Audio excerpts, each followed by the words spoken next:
할렐루야. 예, 휴가철이어서 오늘 많이 빠지셨네요.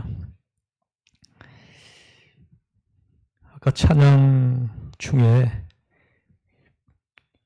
부르신 곳에서 나는 예배하네, 어떤 상황에도 나는 예배하네.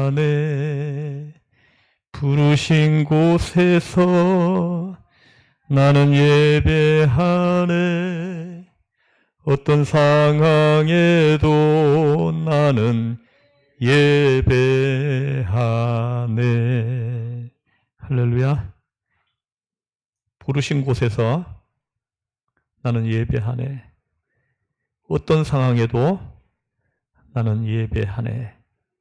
우리 모두의 신앙 고백이 되기를 바랍니다. 제가 말씀을 이렇게 준비하면서 사람이 오래 사는 것이 복이 아니다. 뭐 100수, 120수 한다고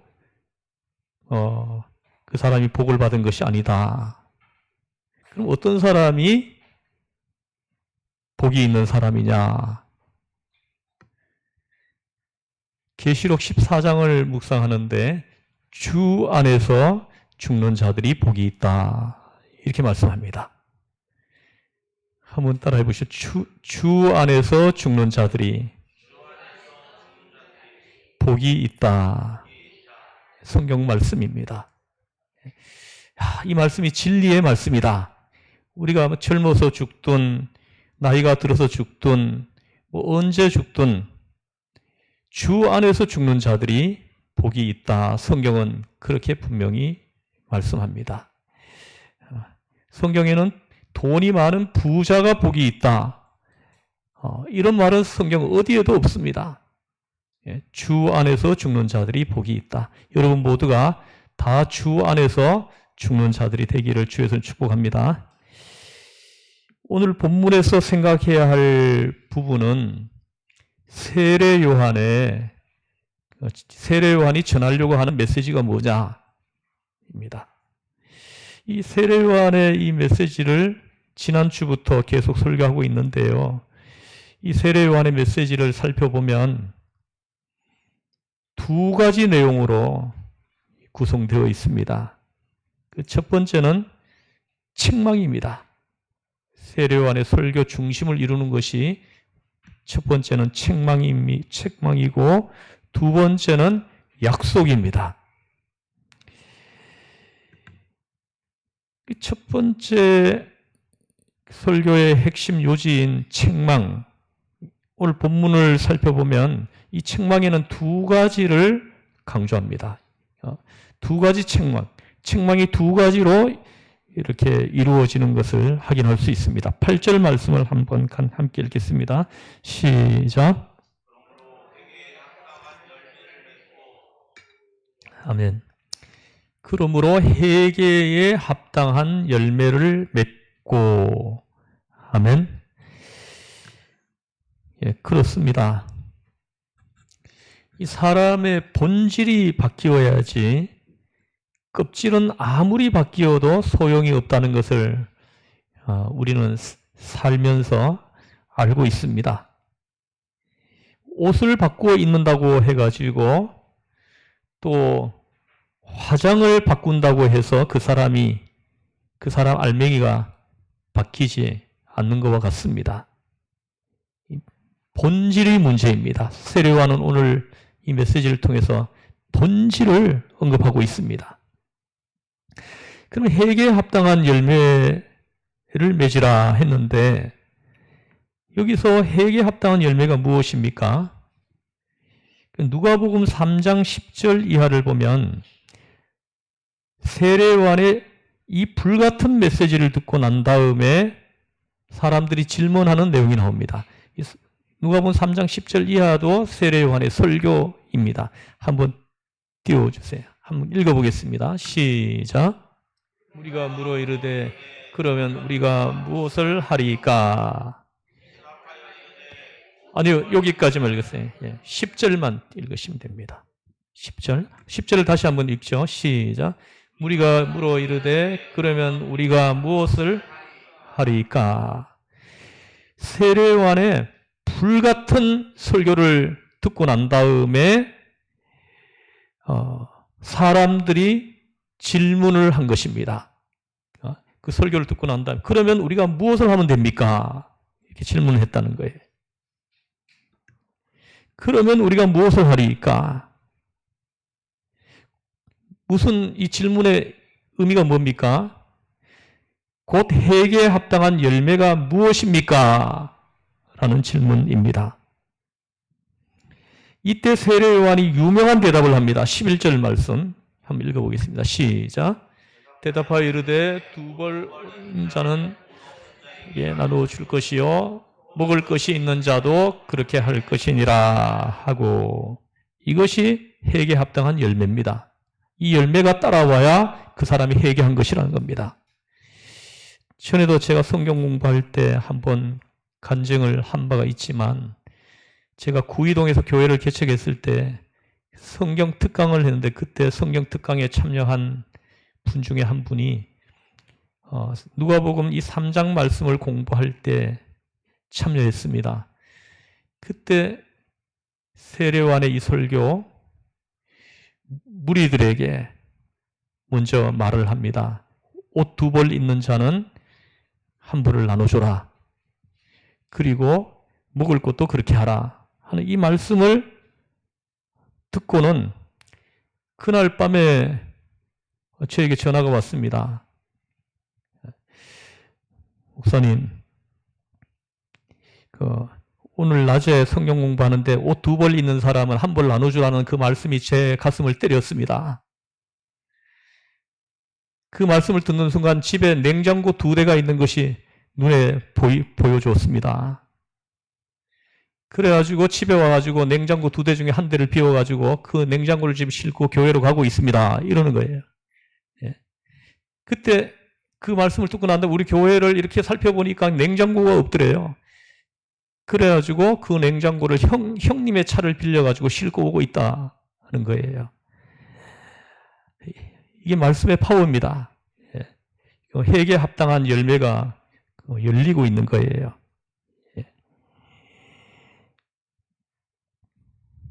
그 말을 듣던 사람들의 질문에 대한 세례요한의 답변입니다. 또 그 말을 듣던 당시 유명한 세리들이 질문을 했습니다. 그 세리들도 그 세례요한의 설교를 들으러 막 와 있었어요. 그 설교를 들은 세리들이 질문을 합니다. 12절입니다. 한번 읽어보겠습니다. 시작. 세리도 세례를 받고자 하여 와서 이르되 선생이여 우리는 무엇을 하리이까 하매, 선생이여 우리는 무엇을 하리이까 하고 대답을 합니다. 그때 예수님의 대답입니다. 13절입니다. 함께 읽어보겠습니다. 시작. 외에는 거두지 말라 하고, 부가된 것 외에는 거두지 말라. 이것이 회개에 합당한 열매이라는 겁니다. 정해진 것만 거두라. 세리들이 정해진 것 이외에 부풀려서 거두잖아요. 그렇게 하지 않는 것이 회개에 합당한 열매이다 합니다. 여러분, 이 대답은 세리라는 직업에만 해당되는 게 아닙니다. 여러 직업에, 이 세상의 모든 직업에 다 적용되는 말입니다. 받을 것만 받고 사기치지 말라는 뜻입니다. 그랬더니 이번에는 군인들이 우리는 어떻게 하느냐고 물었습니다. 14절입니다. 함께 읽어보겠습니다. 시작. 이르되 우리는 무엇을 하리까 하며 이르되 사람에게서 강탈하지 말며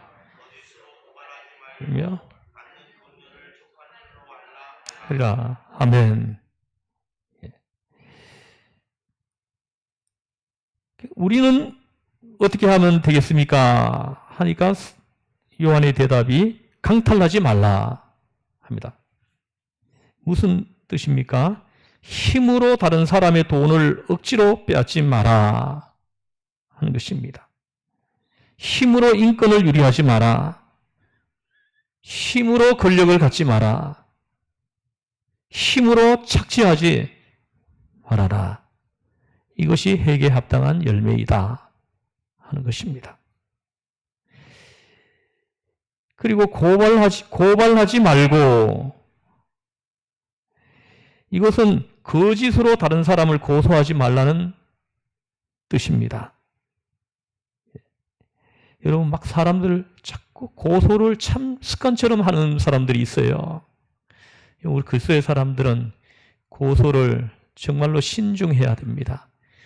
저의 인생 철학 중에 하나가 고소하지 말자. 법정에다가 누군가를 고소하지 말자. 이것이 저의 인생 철학으로 삼고 온 말이기도 합니다. 그래서 지금까지 그걸 지키며 살아왔습니다. 거짓으로 다른 사람을 고소하지 않는 것, 이것이 회개에 합당한 열매이다. 또 받는 급료를 족한 줄로 알라 합니다. 받는 월급으로 족한 줄을 알라는 뜻입니다. 이것이 회개에 합당한 열매이다 합니다. 우리가 회개를 하긴 하는데 열매가 없어요. 이것이 오늘날 한국교회 성도들의 가장 큰 문제이다. 목회자의 시각으로 보는 문제점이에요. 막 눈물 콧물 흘리면서 회개를 하는데 삶은 똑같다는 것이죠. 열매가 없습니다. 이것이 오늘날 성도들의 모습이에요. 그들에게 오늘 주시는 메시지입니다. 얼마나 놀라운 말씀입니까? 사도 바울도 말씀했습니다. 사도행전 26장 20절 말씀을 한번 같이 읽어보겠습니다. 시작. 먼저 다메섹과 예루살렘에 있는 사람과 유대 온 땅과 이방인에게까지 회개하고 하나님께로 돌아와서 회개에 합당한 일을 하라 전하므로. 여기 보십시오. 회개하고 하나님께로 돌아와서 회개에 합당한 일을 하라 하고 말을 합니다. 회개에 합당한 일을 하는 데까지 나가야 회개라는 거예요. 야고보도 말씀했습니다. 야고보 사도도 말씀했어요. 야고보서 2장 17절 말씀을 한번 읽어보겠습니다. 시작. 이와 같이 행함이 없는 믿음은 그 자체가 죽은 것이라. 행함이 없는 믿음은 그 자체가 죽은 믿음이다. 그건 믿음이 아니다 하시는 겁니다. 또 사도 요한도 말씀했습니다. 요한 1서 4장 20절을 한번 읽어보겠습니다. 요한 1서 4장 20절. 성경을 찾아보겠습니다. 요한 1서 4장 20절. 굉장히 중요한 말씀이 여기 있습니다. 한번 함께 읽어보겠습니다. 시작. 누구든지 하나님을 사랑하노라 하고 그 형제를 미워하면 이는 거짓말하는 자니 보는 바 그 형제를 사랑하지 아니하는 자는 보지 못하는 바 하나님을 사랑할 수 없느니라. 아멘. 보십시오. 얼마나 중요한 말씀입니까? 내 앞에 있는 형제를 사랑하지 못하는 자가 어떻게 하나님을 사랑할 수 있느냐 합니다.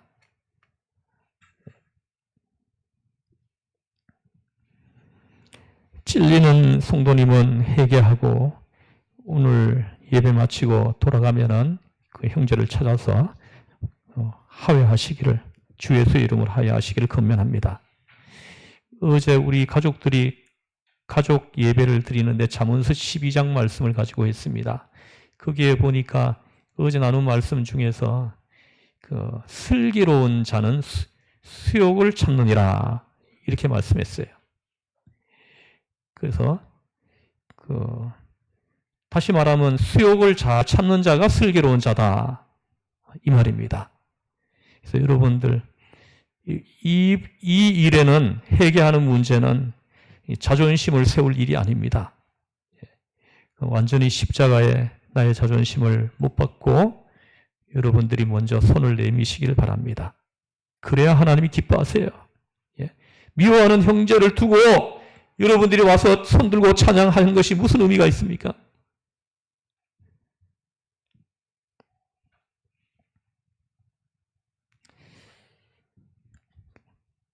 책망의 또 하나는 심판의 긴급성입니다. 긴급한 심판이 있다는 겁니다. 이 바리새인과 사두개인들은 구원이 자기들의 전매 특허라고 생각을 했어요. 아주 교만하기 짝이 없습니다. 세례 요한은 이런 상식을 뒤엎어버립니다. 9절 말씀을 한번, 오늘 본문 9절 말씀을 함께 읽어보겠습니다. 시작.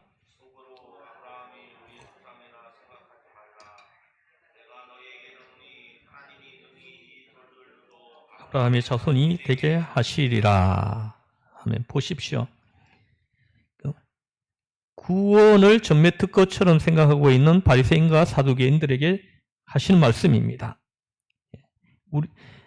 속으로 아브라함이 우리 조상이라고 생각하지 말라. 내가 너희에게 이르노니 하나님이 능히 이 돌들로도 아브라함의 자손이 되게 하시리라 하십니다. 정말 얼마나 이렇게 뼈가 있는 책망입니다. 세례 요한의 이 말에는 두 가지 의미가 있습니다. 첫째는 신앙의 자만심에 빠지지 말라는 것입니다. 신앙의 자만심에 빠져 있는 사람들이 있어요. 특히 모태교인들, 오랫동안 예수 믿었다고 하는 사람들, 그들은 나는 자동으로 구원받아 천국 간다, 이렇게 생각하고 있습니다. 뱃속에서부터 예수 믿는 사람이라고 해가지고 의뢰 천국 간다는 착각을 하지 말라, 이 책망입니다.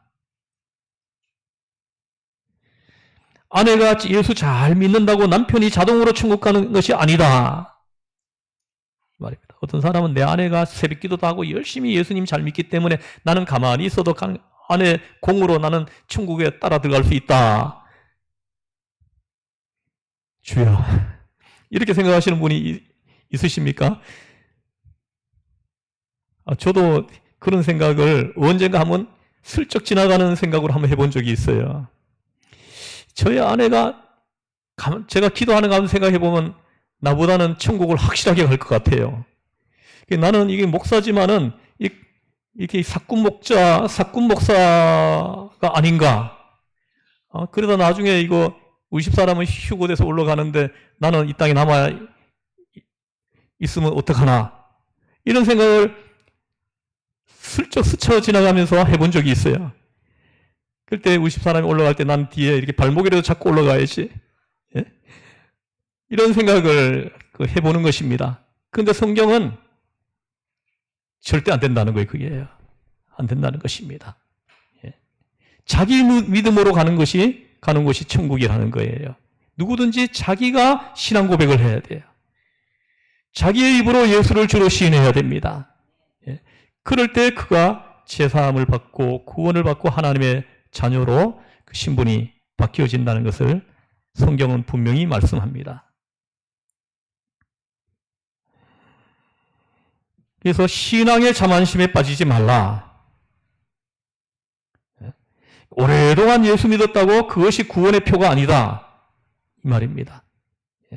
매 주일마다 교회에 나가서 예배드리고 있다고 그것이 구원의 표라고 생각하지 말라는 거예요. 예수님을 마음으로 고백하고 마음으로 시인하고 우리가 이 회개에 합당한 열매로 우리가 삶 가운데에서 삶의 전반에 우리의 제사함과 구원의 은혜가 임해야 된다는 것입니다. 두 번째는 하나님이 우리를 사용하시는 것은 감사하라는 뜻입니다. 9절 말씀. 9절 말씀을 통해 가지고 우리가 깨닫는 것은 우리가 잘나가지고 하나님이 사용하는 것이 아니다. 우리를 사랑하셔서 사용하시는 것뿐이다. 아브라함의 자손이라서 나를 사용하는 것이 아니라 나를 너무나 사랑하시기 때문에 사용하신다. 이렇게 해석을 하면 이렇게 되는 것입니다. 바로 감사하라는 뜻입니다. 여러분 지금 이곳에 와서 예배하고 있는 이 사실이 바로 하나님의 은혜라는 것입니다. 그래서 감사하라는 뜻입니다. 세례요한의 책망의 메시지는 10절에서 절정을 이룹니다. 10절 말씀 오늘 읽어보겠습니다. 시작.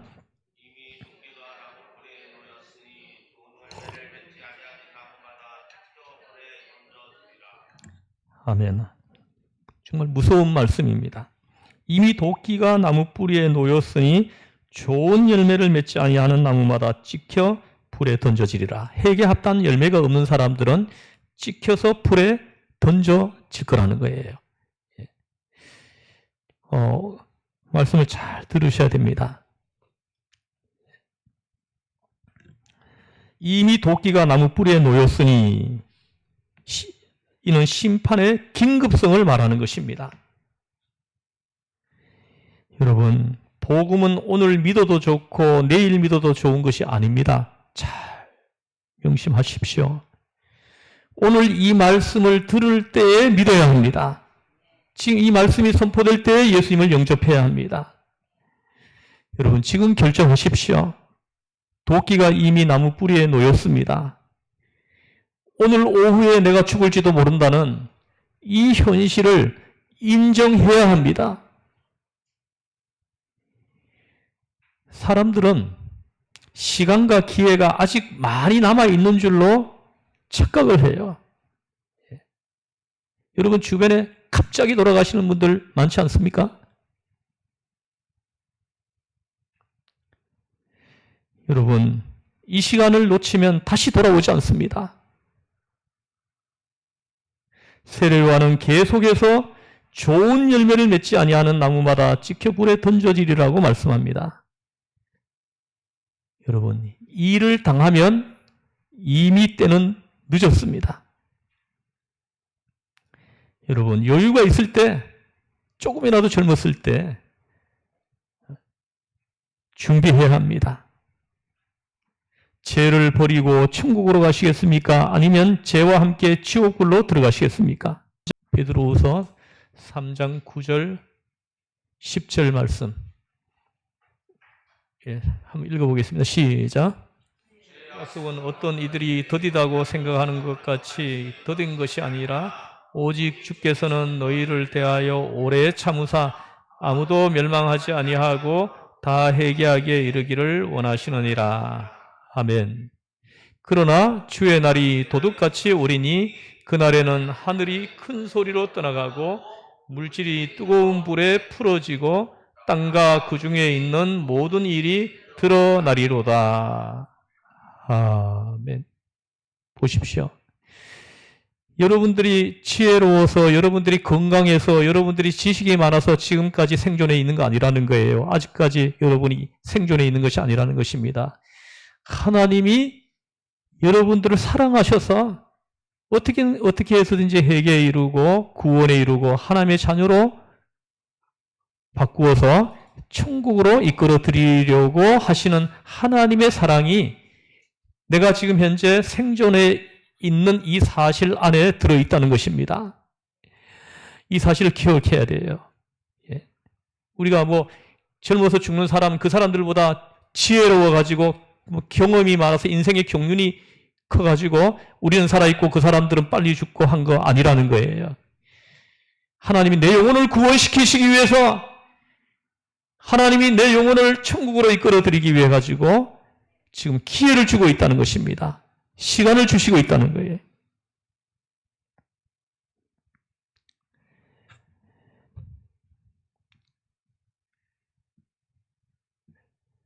이제 성령 세례를 주신다는 약속입니다. 이제 책망을 우리가 살펴봤고요. 두 번째는 이제 약속입니다. 세례요한은 약속을 선포합니다. 성령 세례를 주신다는 약속입니다. 세례요한이 마지막으로 우리에게 제시하는 메시지는 예수 그리스도이십니다. 지금까지 엄청나고 무서운 메시지를 주고 심판의 긴급성을 말하고 책망한 것은 결과적으로 11절 말씀을 하기 위해서이다 하는 것을 우리는 깨달아야 합니다. 11절 말씀 한번 읽어보겠습니다. 시작.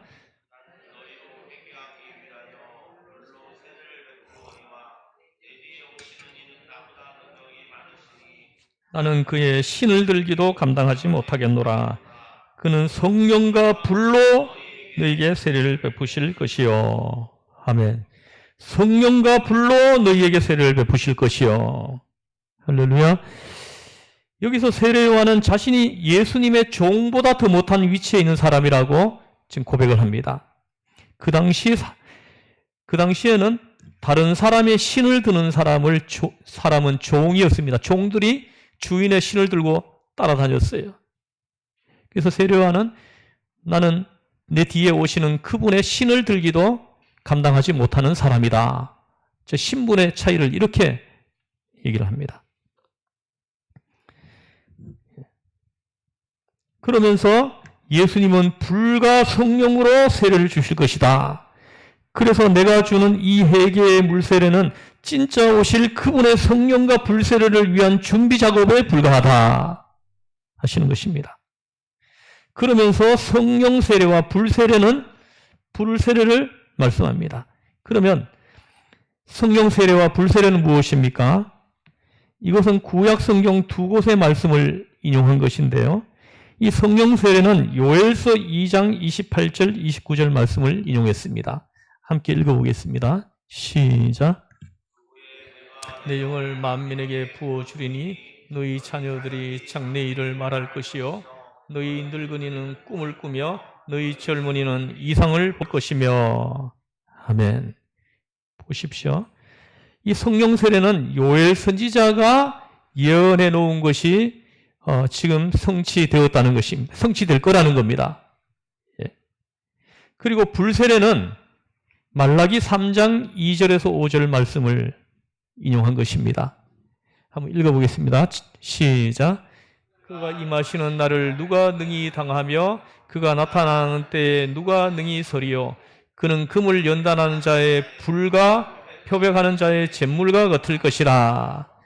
그가 은을 연단하여 깨끗하게 하는 자같이 앉아서 레위 자손을 깨끗하게 하되 금, 은같이 그들을 연단하리니 그들이 공의로운 제물을 나 여호와께 바칠 것이라.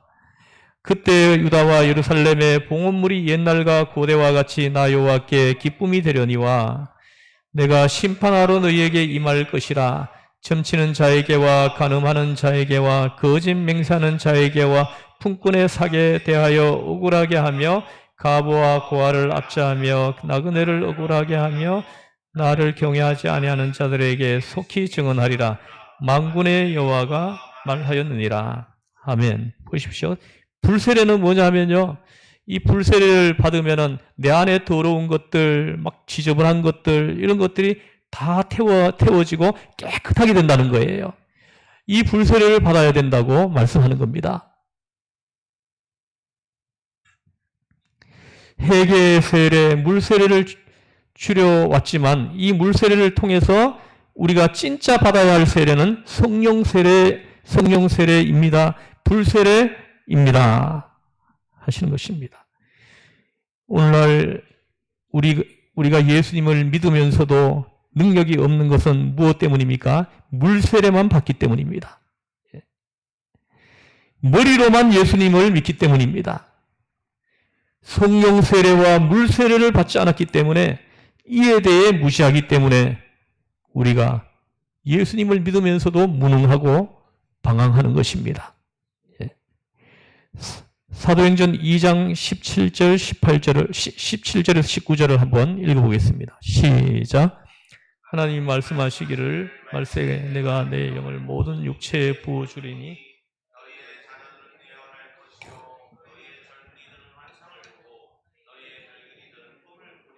아멘. 그때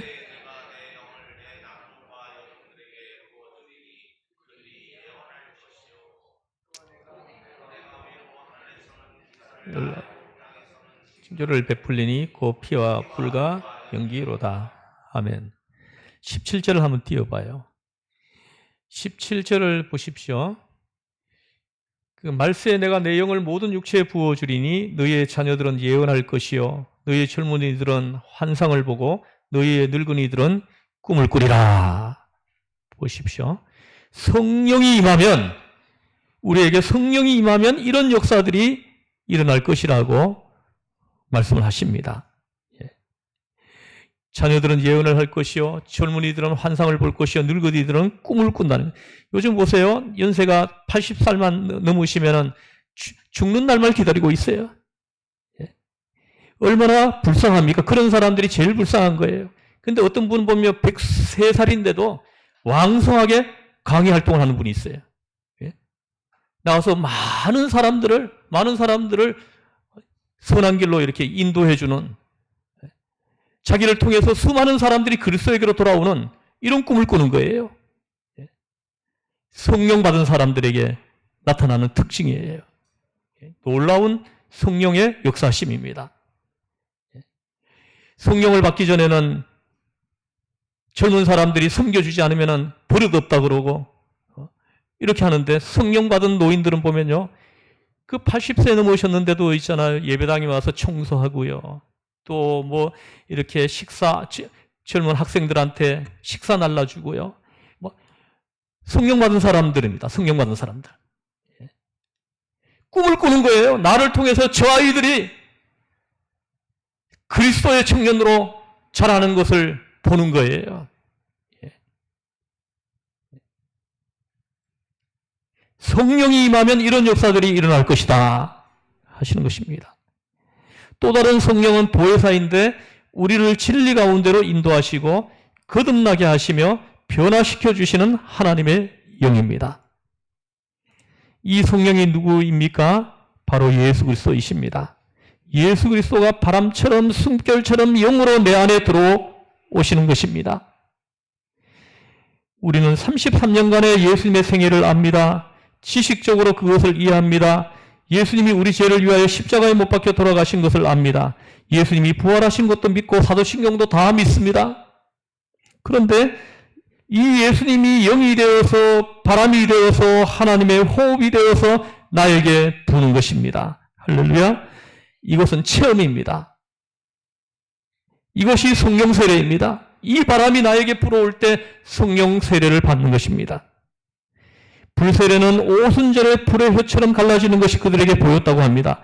사도행전 2장 3절에서 말씀합니다. 한번 읽어보겠습니다. 띄워보세요. 사도행전 2장 3절에 보시면 오순절에 불의 혀처럼 갈라지는 것이 그들에게 보였다 합니다. 또 말라기서에서는 이 불은 영적인 정결과 거룩함을 보여주는 것이다 합니다. 이것은 구원받은 성도들에게 임하는 하나님의 영이라는 것입니다. 그래서 이 성령과 불로 우리가 세례를 받게 되면은 우리 안에 있는 더러운 것들이 다 태워지고 보혈의 피로 싹 씻어지고 깨끗하게 우리의 영성이 깨끗해지고 정결해지고 다 죄로 인해서 흐려졌던 우리의 거룩성이 회복되고, 할렐루야. 이 성령의 체험을 우리 모두가 다 하실 수 있기를 바랍니다. 여기서 불은 태우는 것입니다. 깨끗하게 하는 것입니다. 여러분 한번 들여다보세요. 여러분 자신은 얼마나 더럽습니까? 얼마나 지저분합니까? 성령의 불로 그걸 태우라는 것입니다. 성령의 불이 그걸 태운다는 것입니다. 이거 태우지 않으면요, 여러분들 그 마지막 순간에 왼쪽에 서게 될 거예요. 이 지저분한 상태로 우리가 주님 앞에 설 수 있겠습니까?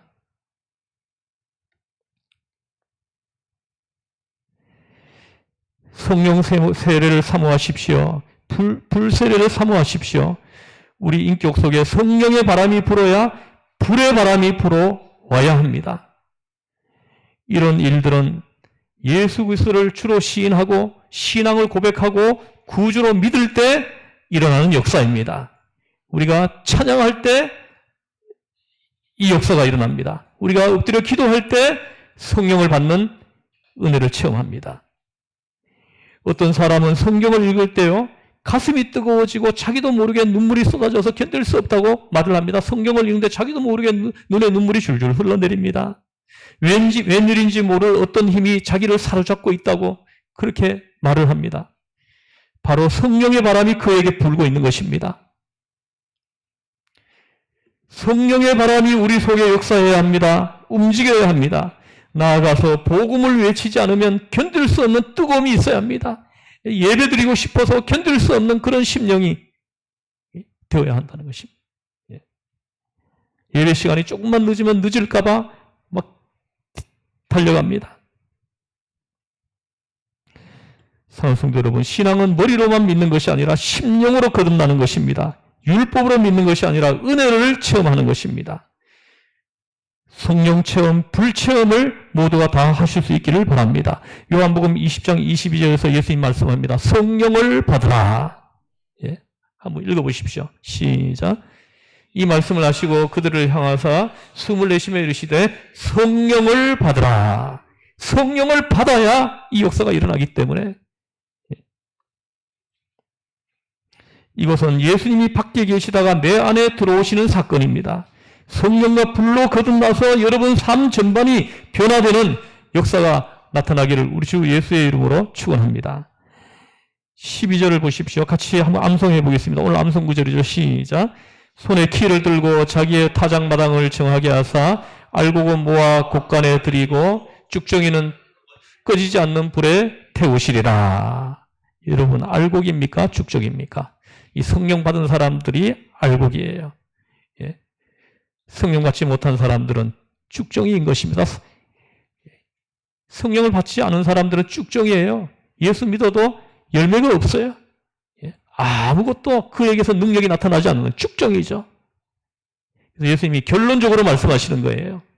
알곡은 모아 곡간에 들이고 쭉정이는 꺼지지 않는 불에 태우시리라. 주님의 말씀입니다. 기도하시겠습니다. 하나님 아버지,